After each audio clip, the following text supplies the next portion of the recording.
Hey everyone, Sabrina here. The tribe.co.uk welcomes the very endearing Joseph Crawford to our Tribecast interview. Hi guys. Joseph originally took on the role of Darryl within Series 5 of The Tribe, a lovable performer who only wanted his moment to shine. With a sarcastic wit and a ready smile, Darryl is someone who is easily approachable, but underneath it all, he just wanted some form of acceptance. It's great to be able to sit down and revisit some of the unforgettable period of my life, making the Tribe Series 5 and trying to tackle this very unusual character of Darryl. I'm sure the fans have had lots of questions over the years, and I hope I can answer some of them. Joseph, what was it like not only having to come into an already established cast, crew, and show, but then to be immediately thrown into having to play such an iconic villain in the form of Zoot? Did you find any of it a daunting experience at all? And did you talk to Danny about all the mannerisms and expressions of Zoot? Or was that something that you studied and forged at yourself? Well, to be honest, it was a struggle coming into the show and not knowing exactly what I was doing with this character. I came into a series that was already being made. The first few episodes had been shot when I arrived in New Zealand and got set up there. So I came into a production that was sort of already on the road and very, very focused and very fast-paced production. So there wasn't a lot of time to really even meet with anyone like Danny. Danny was actually working part-time on the crew on this Series 5, as well as making some appearances as Zoot, because Danny was also interested in working on the other side of the camera, as many performers end up doing at some stage. So I didn't know Danny James. I knew some of the other actors, like Antonia, from previous television work that I'd done, and Beth, and I very much came into an existing family. That was the feeling. They'd been on the road, making the show for 4 years. So they'd been on this journey together. And I was at that point, because you can't see the whole series in advance. At that point, I was just coming in as a guest character. I had no idea to what extent I'd actually be involved in the series, if it was just a small period of time. And so that was not all revealed to me up front. I came into this experience thinking, well, I don't exactly look like this, like Danny James. I'd, of course, done homework and looked at the other episodes and realized Zoot was an important, iconic character. But perhaps I didn't realize to the extent of how important he was to the fans at the time. So, and that's probably a good thing, because I probably would have felt immense pressure and would have driven me insane, especially not having clear direction on how much should I imitate Zoot. How convincing should Darryl be? Is part of his character intended to be kind of like a failure at playing Zoot? Since he seems to have a kind of a lofty, sort of deluded opinion of his abilities, but at the same time, parts of the script were written in such a way that you knew he had to be convincing enough as Zoot to fool a lot of people. So I sort of had to fill in the blanks in between this more comical, deluded character that couldn't quite pull things off the way he envisioned, and someone who was, out of so many people, their choice to go out and fool people into thinking I was the real Zoot. So that part was a little bit hazy and unclear.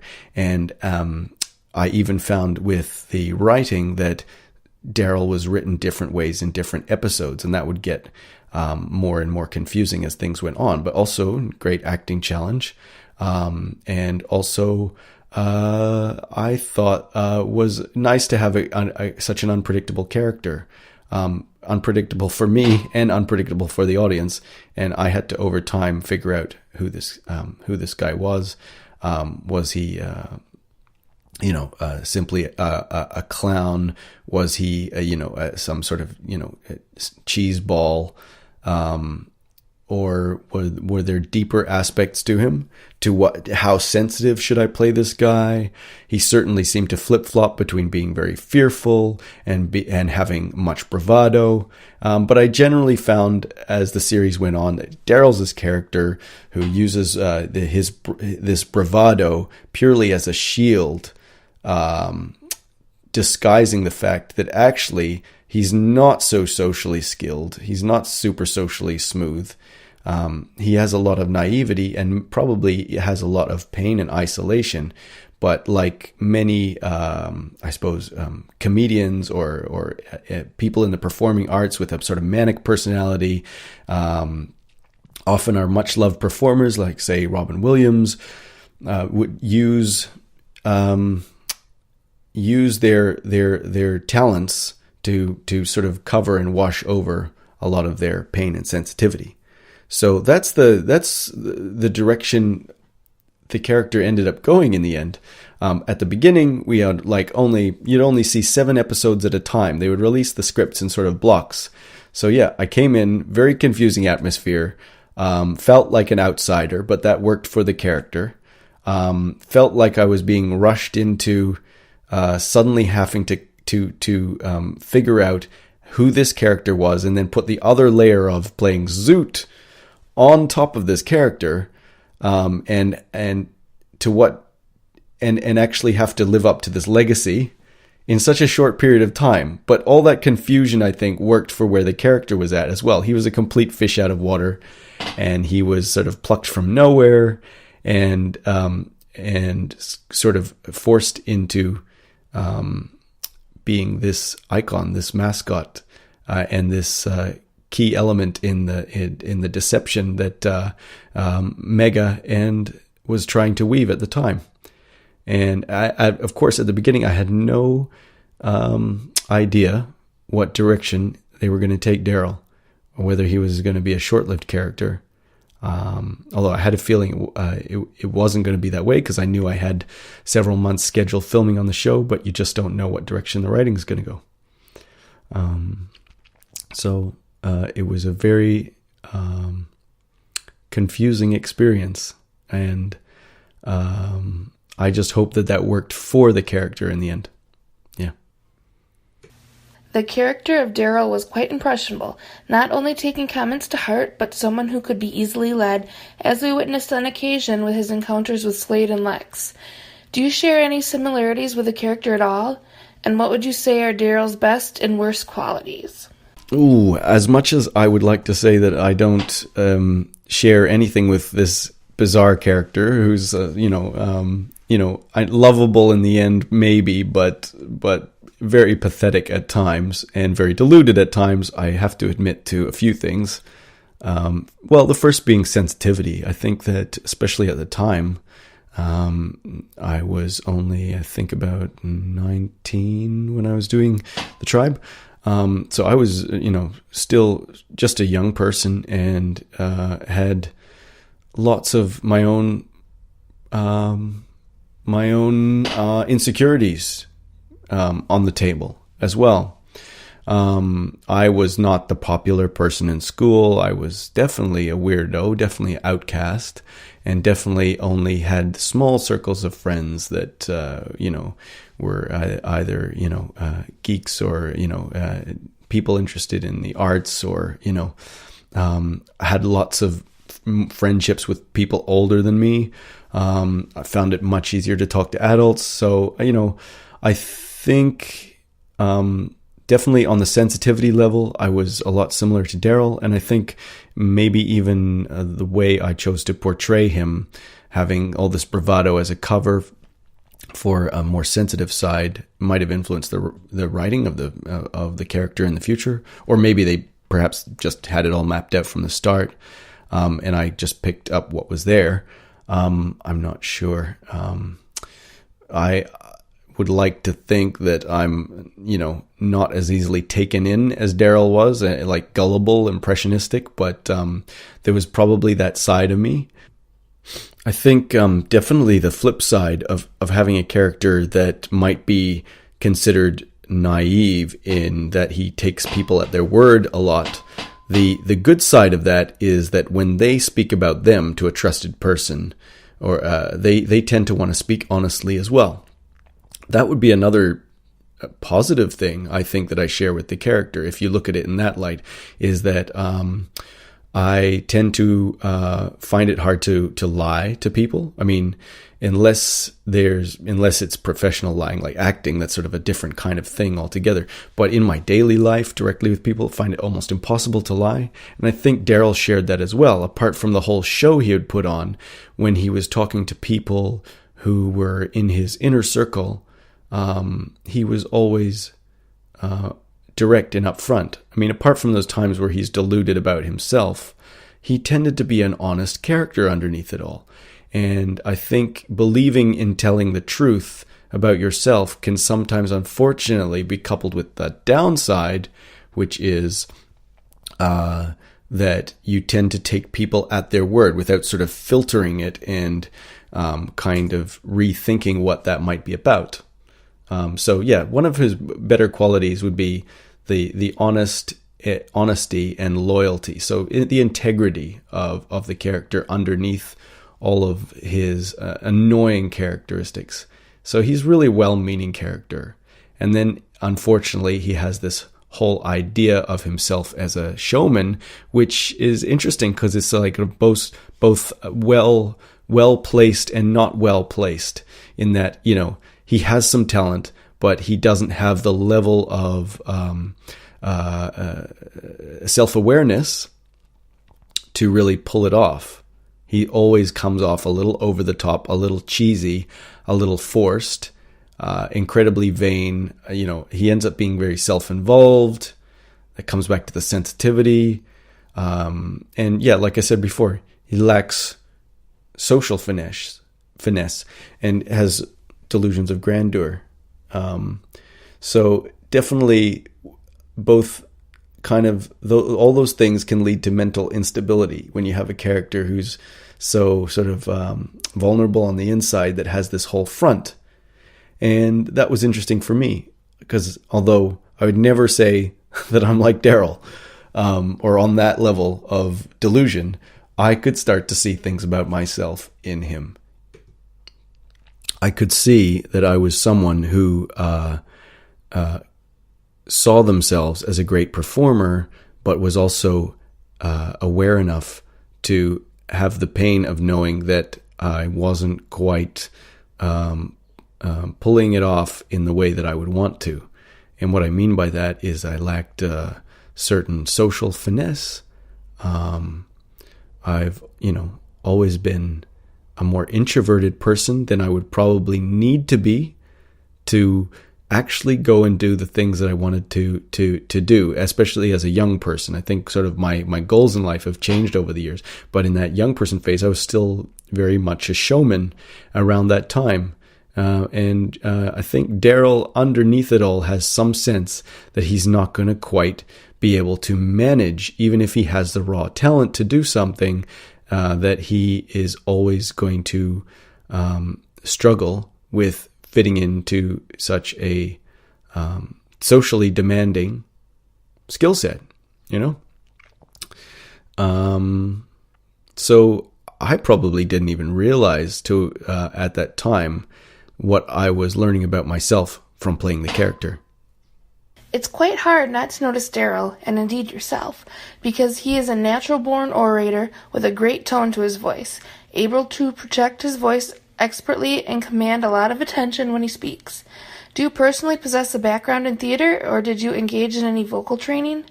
Have you ever considered becoming a voiceover artist?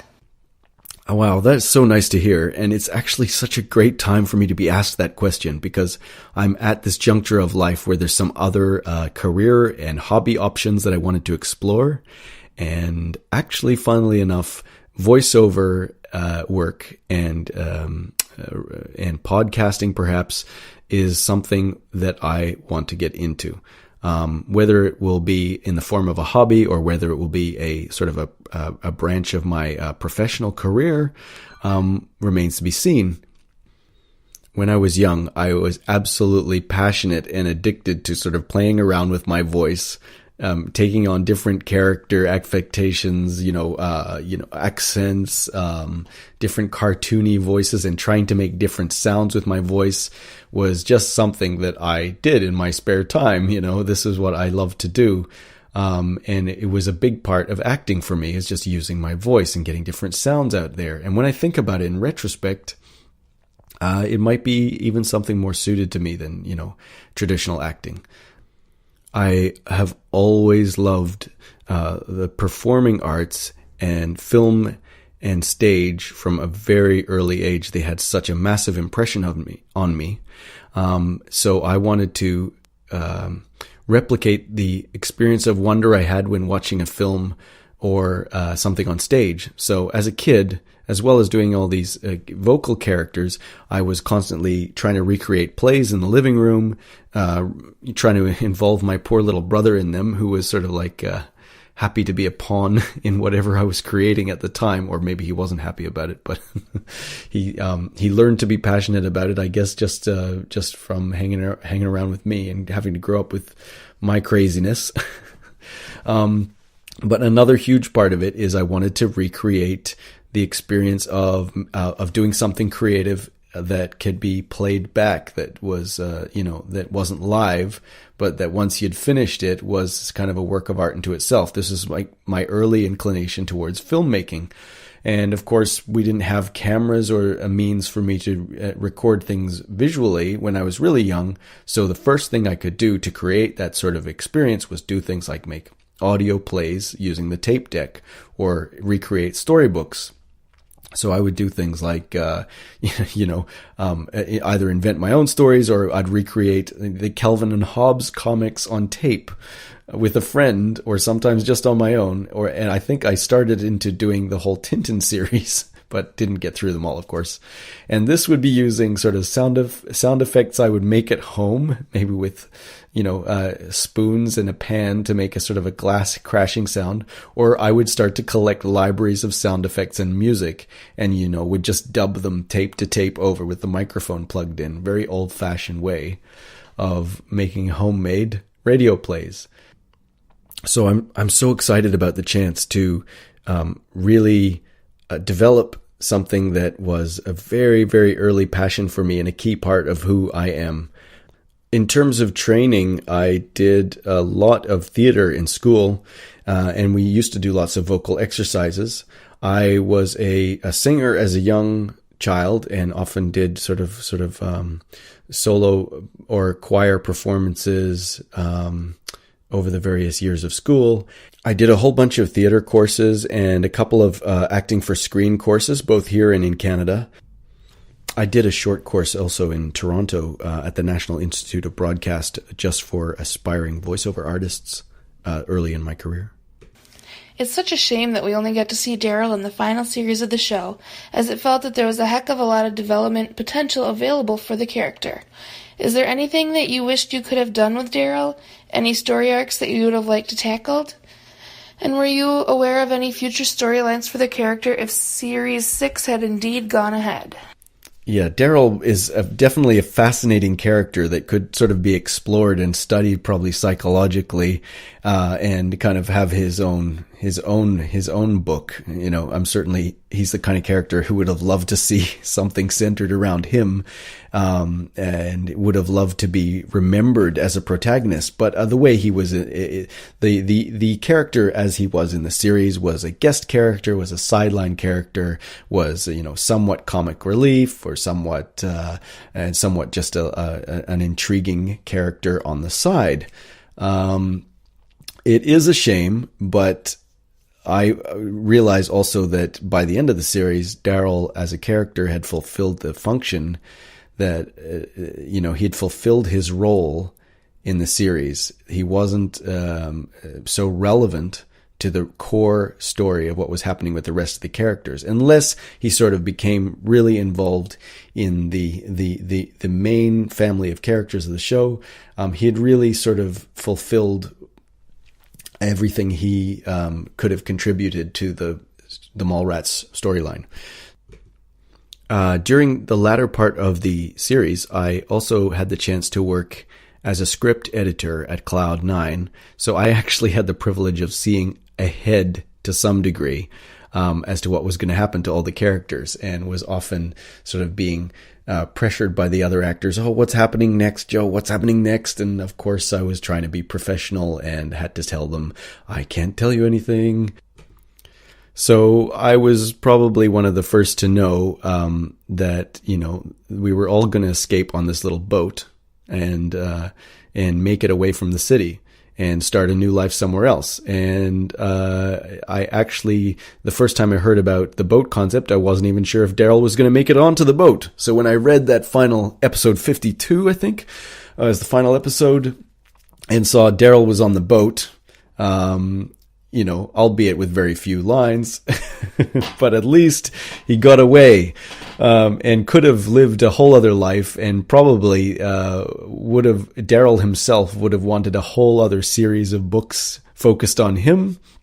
But of course, that's just not what the series is about. The series is focused on the Mallrats, and I was aware that Darryl, as interesting a character as he had sort of fulfilled his part in the main sort of storyline arc of Series 5. So it was lovely to be included in the cast, but I had no idea where they were going to take the character. This whole idea of him being a demon dog and sort of embracing that part of him as he went forward with the Mallrats was a really interesting, very different, shocking take. To take on the character who had previously sort of been very much not like what you'd imagine the rest of the Demon Dog gang to be like. So for him to suddenly embrace this new look meant I was starting to think, well, what is this character going through? The whole transition to Darryl's Demon Dog look happened very fast. I was told by the producer that they wanted to embrace a new look for the character, and the costume people suddenly had a whole new thing for me to get ready. I went and had my ear pierced for the new look of the character. I had my hair dyed, and yet there was nothing overtly in the script that references Darryl's new look. So Darryl just sort of turns up looking totally different one day. And I remember that first scene thinking, I guess, we're just going to have to play it that there's a scene that's happened that the audience hasn't seen, where everyone suddenly reacts to Darryl's new look, because it certainly wasn't in the script. So another example of how abrupt and fast the whole production of this show could be. But I guess the upside of that is you never know what you're going to get as an audience with this world. And I was kind of honored that they wanted to give Darryl a sort of a new lease of life as a character, and give me a chance to explore a whole other side of him. It boded well for the future, and I thought that Darryl had a long way to go to really come into his own. He had so many different fragments of his past, so many different layers he could have uncovered. But at the same time, I was aware the story wasn't about him. It was about these central Mallrats characters, and Darryl's a bit of a sideshow. So, I would have liked to see Darryl find true love, because for all his, cheesy sleaziness with the ladies, I knew that once Darryl found his true love, that he was the kind of guy that would be true to him. I could see those aspects of him in me, and I could see that what Darryl really needed in order to grow up, and put his sort of foolish preconceived notions of women aside, was to have a real woman sort of in his life, loving him for who he was. I think that would have really taken Darryl to the next level. But you have to fit in with the rest of the story. The story of the tribe has continued beyond Series 5 in the form of a series of novels, which also sees some more development for Darryl. Are you aware of the existence of the novels, and have you had a chance to read them at all? What do you think of the books? I knew that there were tribe books when I first came onto the series. I remember that one of the first times I walked into Cloud9's headquarters in the hut. They have a lobby full of props and memorabilia and and all sorts of, tribe merchandise. And I thought, wow, this show has got, quite the cult following, especially for quite a low budget show. And I was blown away, and I thought, oh, I got to really read those books someday, which I never have, and I apologize. I have, however, read some interesting fan fiction out there on the internet, and of course, seen some videos and some great creative enthusiasm amongst the fans. So, I mean, this is the kind of fan base that the tribe has. It's the very best fan base you want, really, because when Cloud9 stopped producing this stuff, everyone's doing their best to sort of fill in the blanks and imagine new storylines. As for I've never got around to or had the chance to read any of the books written about the time after Series 5, so I knew they were out there, and I knew Darryl was probably in them, and I heard mention of this and that. And I'd certainly be curious to hear more about it, but no, I haven't read the books. We also ask this because, unfortunately, Darryl is killed in the second book, A New Dawn, in a fight against the Zootists, alongside Jay and Jel. What's your immediate reaction on hearing of the character's death, if you hadn't already? And if you could have given Darryl any exit, happy or sad, what would that have been? Yes, I did hear of Darryl's demise. And it was, I can't remember how I heard it. It was over the internet. It was I think it was a YouTube comment. That's how I found out about poor old Darryl. I'd like to, although, there was that initial, like, oh my God, well, there goes Darryl. I wasn't overly shocked because as I mentioned before, there were a lot of layers to Darryl, but there wasn't a lot more he could do to serve the main characters of the story. So I wasn't surprised that they killed him off. But Darryl, for all his fears and cowardliness, he would have wanted to go out with a bang. He was a showman at heart. And I think once he got to the point where there was something worth fighting for, he would have wanted to go out meaning something. And in fact, when it really comes down to it, Darryl would have wanted to be a hero, to die a hero in the story. So I'm not sure, I haven't read exactly what happened, but hopefully Darryl went out in some kind of heroic fashion, because what Darryl really wanted was to matter and to mean something. And that was his way of connecting with people. If he was clumsy with connecting with people in the here and now, he could at least make up for it by being by having a legacy. So, I hope that's what happened. I should really hunt down that passage and read it sometime. Maybe you could forward it to me. That would be great. What was a typical day on the set of the show like? Did you pull any Darryl-style pranks? So a typical day on the set of the tribe, for myself, for Darryl, because Darryl's not in every scene or doesn't have a lot of lines in every scene, there's a lot of waiting around. And on a fast-paced show like the tribe, they aren't always sure of what scenes they're going to get to in whatever day you have. So you spend a lot of time in the trailer and then all of a sudden have to be quickly summoned to set, and depending on the scene, you have to have a whole lot of energy. And even if the scene isn't a huge emotionally draining scene, you've really got to be there and present and hit all the right marks. Many people outside of show business don't appreciate how hard that is to sit around and go into such low energy mode and then suddenly have to be full energy and present, not just emotionally for the cameras, but thinking about all the different layers of what's going on with your character, what's happened before and after, which is tremendously complicated in a series like this, and hit all your technical marks. You've got all sorts of marks around the set that you have to hit technically for the cameras and for the lights and for the pacing of everybody else. And it only takes one person to not hit their mark and they have to redo the take again in very short amounts of time. On a show like The Tribe, they like to really just do 1 to 3 takes, which is a lot different than a movie where you might do 10 to 20. And so, yeah, the enormous amount of high pressure to get it right the first, second, or third time. And especially with a character like Darryl, had so much manic energy going on. Oh, and of course, a lot of what the audience doesn't think about, we don't necessarily shoot any of these scenes in orders. As I said, we get the script in blocks of 7. And for each block, we actually have a different director. So we cycle around different directors. So we do 7 episodes with one director, 7 episodes with another.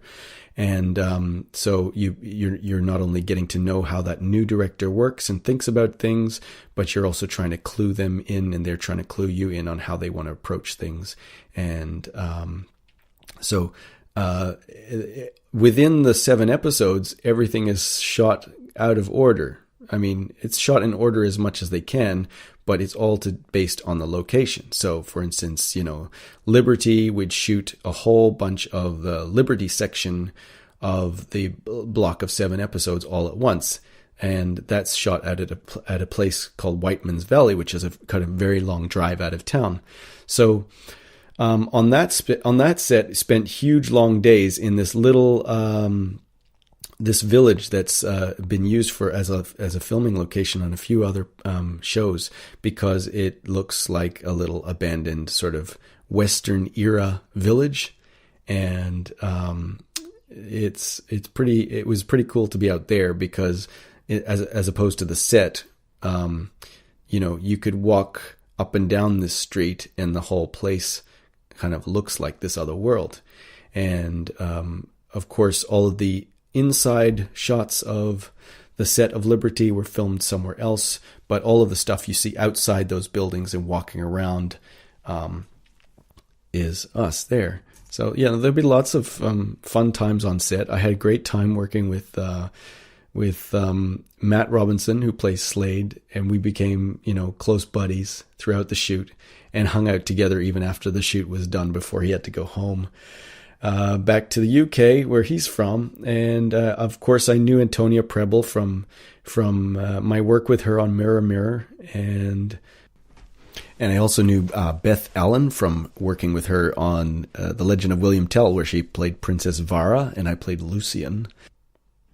So it was very much like hanging out with old friends, old schoolmates. It had a very, because of all the young actors, it had a very high school feel about it. So there were lots of hijinks and, lots of shenanigans going on. I tried to stay out of the prank business, because, I don't know, I was just sort of like a very... trying to be very professional, I guess, and still new to the whole world. These guys had become so casual over the years. They were such a sort of a family, or, close classmates sort of a feeling amongst them. I was always someone who was just trying to, stay focused and be professional. But these people who'd been working together for years and years on all the other series, were just so comfortable with each other. There were lots of little pranks and shenanigans and hilarious in-jokes kind of going on all the time. Some of which I was kind of like thinking, guys, we got to stay focused. Other times I was thinking, man, I should really just loosen up and be part of this, social scene a little more, instead of trying to be some sort of, consummate professional all the time. But, I was new to the character, new to the environment, and it just wasn't the same experience as these, kids that had grown up with each other. I remember when I was preparing to, come on set for playing Zoot the first time, in the scene where a Mouse, played by Jacinta, is suddenly scared by Darryl playing Zoot. It's in one of the earlier episodes, and I remember in preparation for that, I wanted her to be really as scared of me as possible. So I once I got into makeup as the Zoot character, I didn't go talk to her at all. I had barely got to know her. This is a poor little kid. I feel bad in retrospect, but I didn't go into the trailer, talk to her much, or anything like that once I'd been dressed up. In fact, I avoided her so she didn't get a chance to see how I looked, and didn't get a chance to get comfortable with me. until the scene. And then I did my best to really freak her out. And she really screamed a few times and, got mad at me afterwards saying, "Don't scare me like that." But it was cool because, I brought out very real reaction from her. And she's a very professional kid. She had already worked on a couple of feature films, I think, before Tribe. And she turned out to be so lovely to work with. A really genuine person. Oh, you can actually see Jacinta featured in King Kong as that scary girl on Skull Island, reaching her hand out to them in warning before they get attacked. She's a real natural. But yeah, the rest of the cast who had been on the show for so many years, they were trying to still make it fun for each other. And they were actually quite mischievous sometimes in doing things to deliberately put each other off being able to perform properly. Just little things like, right before the take, they'd go up and whisper something in the other person's ear to kind of jinx them. Something that was a complete psych out. Probably something I can't actually repeat in this interview. And then, director would say, "and action." And of course they have to completely kind of try and delete what they've just heard from their mind. So yeah, typical day on the show would be arriving really early, usually really early. Sometimes had to be on set as early as 4:30 for makeup calls because they spend a long time setting up. You usually go straight into wardrobe and get your costume on, and then go to the makeup bus and spend, anywhere between 10 minutes to half an hour to an hour, depending on what they have to do in there. And the makeup bus is a really kind of social scene. You really get to know the makeup artist well, and that's when you have your chit chat. Sometimes that's a good thing, and sometimes it's you don't want to talk much because you're thinking about the scene that you've got to do. Sometimes there'll be someone who can come in and run lines with you. Usually that was the dialect coach on the Tribe. I didn't need much help with the dialect because my accent was kind of naturally this North American one that they wanted. But for a lot of the Kiwi actors that had to change their accent, that was very useful for them. But the dialect coaches were very helpful for everyone, even if it wasn't about the accent. They would come in and just do a general kind of rehearsal. And we'd have to run our lines all the time because, again, fast turnaround television, you can't afford to mess those up. So you got to nail the lines right. And there were some actors that were really good at improvising. Oh, I completely forgot about Fleur being a new character on Tribe Series 5. She was actually amazing at, when she didn't know her lines, at filling in the blanks. She was an amazing improv actress. One thing, for some weird reason, I kept getting heckled about was my name. Tom Hearn in particular would love to say Joseph Crawford, in that voice, because they for some reason they thought my name really sounded like a stage name or a professional actor's name, or sort of a name you'd see in the credits. And for some reason that caught on, and everyone started saying Joseph Crawford whenever I walked into the room, which is not the worst thing they could have said. So I learned to appreciate that. Later on, I'd heard that Tom Hearn had somehow incorporated that whole shtick into some rap song that was on a behind the scenes videos, but I've never seen it. So yeah. In terms of the day, then after the makeup bus, you'd usually go either straight to set. There's a catering unit, so you can go and get some breakfast and coffee if you've got time.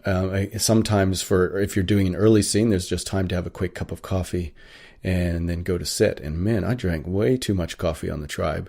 I got a really horrible instant coffee kind of addiction, because you'd be sitting there and you can just keep going back and getting another one and trying to keep your energy up, and then that would send your energy into a tank. When you finally get to set and you're filming your scene, usually there's what's called a block through. So that's where none of the cameras are rolling. Sometimes there's lighting set up, but sometimes there isn't. It's generally to map out what's going to happen in that space. And so oftentimes you have a lines run, which is just the actors sitting around in the circle running their lines, sort of not acting to the fullest, just kind of getting the rhythm. The director will listen to that and will sort of sort out the performances, and then we sort out where the performances are going to happen. So all the marks in the different parts of the room or the set or the area, and we sort of do a block through, which is just sort of like not full acting, just sort of trying to get the positions. And this is so the camera people and lighting crew can go and set things up. And then usually there's a long break while all of that gets set up, and you come back to set and you're ready to go. And usually there's one rehearsal or straight into a take in this case. And you would have to remember exactly what you'd done and really hit the marks with full energy that time. And lots of fun hanging out with the cast in between. We all became close with all the crew members as well, and it was like, sort of one big family. There were some days where I went into, where I was called in, and I would sit around all day with costume and makeup on, and, wait for them to get to a scene that I needed to be in at the end of the day. And you'd get to the end of the day and they'd say, "Oh, sorry, we've run out of time to shoot it. So you'll have to come in again tomorrow or next week," or whenever they reschedule that scene to be shot. So I had quite a few of those. If it was a scene where you had to put out a lot of energy or summon a lot of energy, that could really mess with your head, because you'd build this all up and then realize it was all for nothing, and you'd have to summon it again another day. But that's just, all part of what acting is. Screen actors definitely have it easy in some ways. Theater actors have to summon that same level of energy every night and without the chance to retake it again. And is there anyone from the cast that you are still in touch with today? In terms of connections that I've maintained, probably one of my closest buddies from the tribe has been Matt Robinson, who's a really amazing guy. He's also a very talented musician. He was just such a great guy to talk to, and such a wonderful, supportive person for me through our work on the tribe. And we definitely bonded over the fact that we're both new to this experience of making the tribe, and definitely wanted to help each other out and form. We ended up forming, a great offset kind of friendship that sort of slightly mirrored the friendship of Slade and Darryl on screen. And we often rehearse together. So hopefully that came across. And of course, Antonia Preble is someone I knew from way back when I first started my television career. And she was already, well established, and was the lead character on a show called Mirror Mirror 2.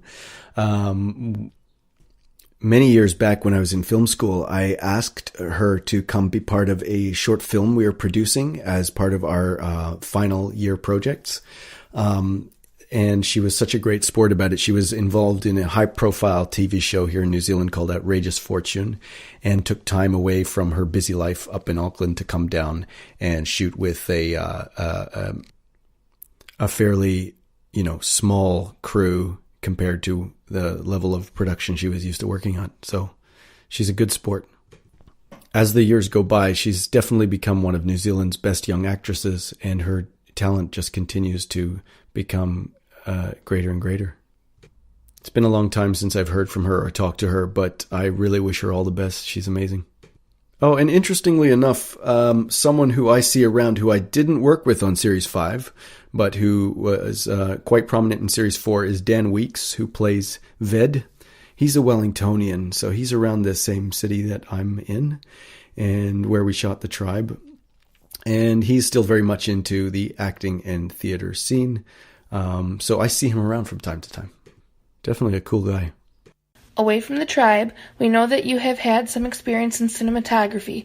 Is this something that you've been actively pursuing, or is it more of an additional skill to add to your resume? For the techies out there, do you have a favorite piece of equipment or lighting setup? Away from the tribe, I continued on as an actor for a while, but my interest in filmmaking just started to really dominate the scene. And, since I was a young kid, as you know, I talked about recording vocal stuff and doing plays. But as a teenager, I always ran around with a camera and always had a film in my head or some sort of film experiment planned. And so I definitely heavily got into pursuing a film career, including studying at film school, trying to produce short films, trying to produce music videos, and the like. And I've popped in and out of that industry. It's been a long journey, and I've managed to be part of some pretty cool productions. I'm not so much a cinematographer. Those IMDb credits need to be corrected. There's a bunch of stuff that isn't on there, and then a bunch of stuff that probably doesn't reflect what I really do. My main trade is a video editor, and I now work as a freelancer for my own production company, and also for a few other places around town. I do things like cut commercial videos for social media and occasionally TV commercials that come along, and try to stay involved as much as I can in the creative scene by producing music videos for local artists, and very much aspire to put out some short films. My camera background is from my work. This is after the tribe. At a place called Rocket, where we maintain a lot of camera gear, lenses, camera kits, lights for professional shoots, and for local productions and productions from overseas that are filming here. So I've got lots of tech experience, and one of the areas I specialized in there is also advising people on their post-production workflow. So at the time when a lot of the new digital workflows were new, like with the RED camera and with a lot of the newer cameras that shot to card, and the newer pieces of software that were available, I was helping a lot of productions work out the best way to transfer their footage and edit it on the fly. I've gone through a lot of changes in terms of what software I use for my editing. At this stage, it's Adobe Creative Cloud, which is a collection of creative programs for, design, image editing, audio recording, and video editing, as well as some visual effects and motion graphics stuff you can do. So I mainly work with Adobe Premiere on the video editing side of things, and I'm definitely constantly expanding my skill set, and want to kind of be an all-rounder in the area of post-production.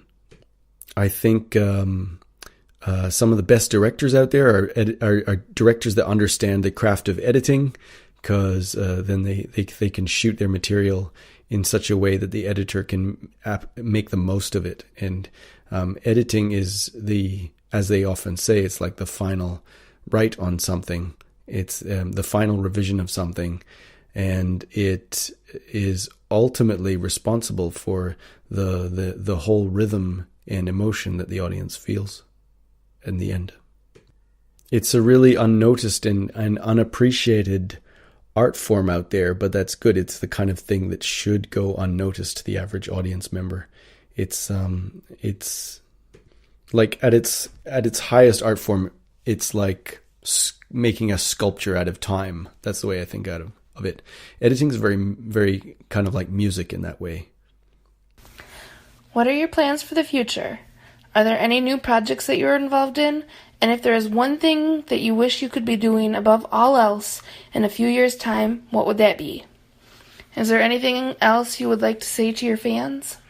I always am known for being overly ambitious and having too many plans. So, yes, as usual, I have a lot of plans and a lot of things I want to develop. But as I've gotten older, I've learned how to sort of temper them somewhat with more of a realistic expectation of what can be done, so I don't sort of burn myself out trying to go in all directions at once, which is what I have done in the past. There is sort of too much to tell in terms of my story over the last 10 years. Like, for a while I was out of the film industry. I was pursuing my work as a software developer. I came full circle and I came back to editing. Cause I realized it was a passion, and there was so much in the creative industry that I still felt so attached to, and didn't feel that way or quite on that same level doing software development. So there've been a lot of abrupt changes at this stage. I'm very much trying to embrace myself as a video editor again. It's not so easy here down in New Zealand to get constant work, so you really have to be constantly putting yourself out there, and that's what I've had to do over the last year to get myself back up and running. So I'm hoping to get further into that field. I mean, the ultimate goal would be to work on feature films. That would be the ultimate goal as a film and video editor. Directing is something I always wanted to do. But you need a certain level of confidence and comfort with yourself and with the way you work with other people that just comes from experience. So I certainly have lots of ideas in my back pocket. I'm constantly sort of developing them, writing notes, trying to write screenplays for projects that I've got in mind. But I've also now got a video production company that I'm putting together to work on things like everything from events videos, training videos towards all the way up to sort of creative productions with a bigger budget.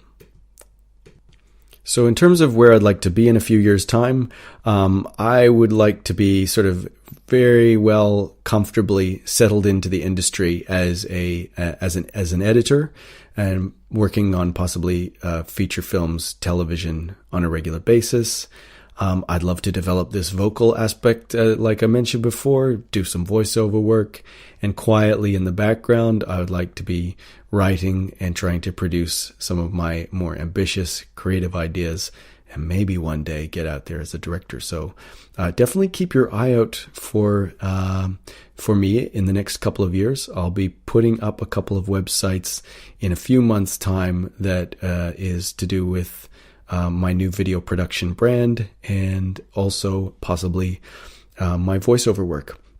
So keep an eye out for that. As also in terms of not a career level, I'd love to do more traveling. I used to travel a lot as a young person, and somehow I got so settled here, trying to make life work here in New Zealand, which is an awesome place, especially the city of Wellington, in terms of its size and how many creative people are here, and the energy level.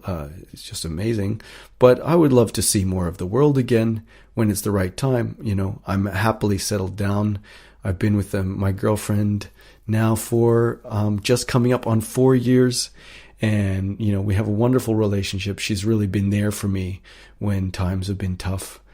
And it's a case of balancing out, all the comforts of having a great home life with the more ambitious things I'm going to want to do with myself.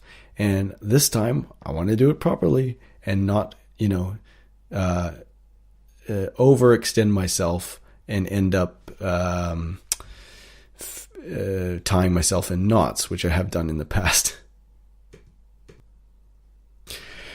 I just want to say to all the fans out there that are still fascinated and interested in this world we created with the tribe, thank you so much. You are the best fans any show could ever hope for. The level of creativity, imagination, and absolute loyalty to this idea of the tribe that Ray Thompson came up with, and is just incredible, guys. So I know that even if there's no more films or TV shows produced and put out there of this fascinating idea, all you tribe fans will definitely be keeping it alive in your minds and putting the stuff out there. And I'm sure that this idea will be continued to be explored in other forms, because it's a fascinating concept. So it's been great to sit down and talk to you guys. Thanks for listening. Thanks to all the Tribe fans who, put up with Darryl over the years and have believed in him or seen the good side in him. It's been lots of fun. And I wish you guys at Tribe Sector 4 and tribe.co.uk all the very best. Have a great day, guys. Thank you so much, Joseph, for taking time out to participate and respond in our interview. We wish you all the best of luck in your future endeavors. See